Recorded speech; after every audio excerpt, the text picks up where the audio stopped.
nagsulti nga bulahan kadtong mga malumong kasing-kasing ay mabatunan nila ang yuta.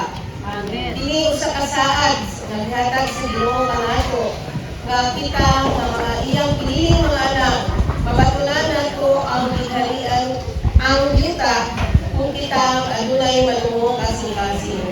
Usa kini ka panalangin kanato nga mapaubsanon ug nagsaliglan sa kabubuton sa Diyos ang pagkamalumong kasing-kasing katumang andang ng antos magpaubos o dili mo supak o musukol sa mga oposisyon sa kalibutan.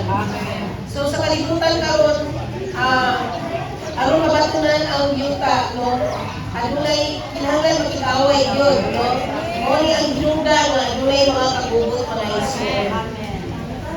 People against people, nation against nation, adunay mga kabulian, adunay mga kagubot.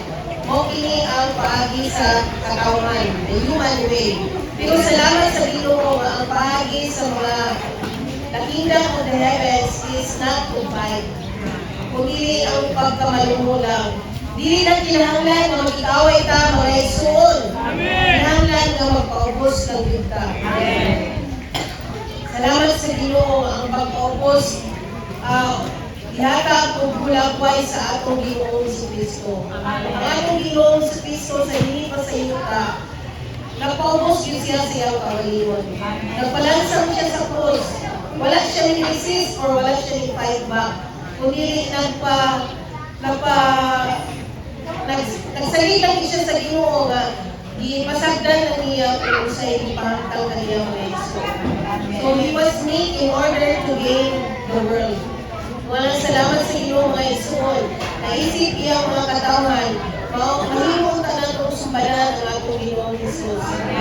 Una nga kung makasinakita o mga oposisyon, mga kabubot sa atong kinabuhi, dili na ganita musukol, kundi magpaubos sa kita.